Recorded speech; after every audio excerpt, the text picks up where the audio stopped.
Қайырлы күн қыздар, менің сүйікті көрермендерім, сіздерге бір лайфхак көрсетейін деп тұрмын. Міне мынау 5 литр баклажка, соны осылай кесіп алдым. Және мына мойнында тұратын осындай жіңішке жаңағы затымызды өстіп қиып алмай, үзіп алмай шығарып аласыздар.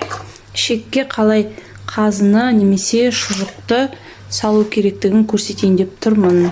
Мына ішектеріңізді, қазыны шұжықты салатын ішектеріңізді өстіп дөңгелек пластмассаны өткізіп жібересіздер де.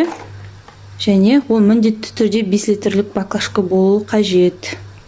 Сосын ішекті осылай аузына, ішегін 5 литрліктің басына осылай кигіземіз. Содан кейін жаңағы көк жіңішке сақина тәріздес затымызды осылай кигізесіздер.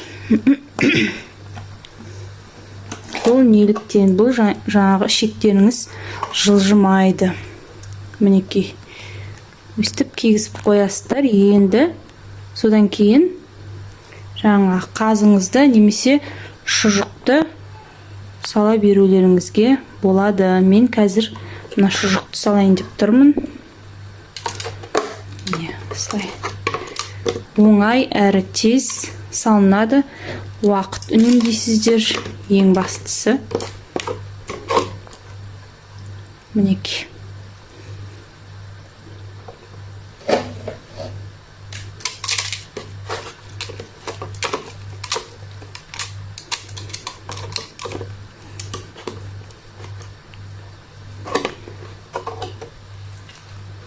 Міне, дальше осылай сала бересіздер. Жаңа қазыны салдым. Енді шұжықты салып жатырмын. Менің каналыма тіркелмеген болсаңыздар, тіркеліп, өз пікірлеріңізді қосып, лайктарыңызды басып, видеоларым ұнап жатса. Аптасына жаңа бір видео саламын. Бір видео шығып тұрады.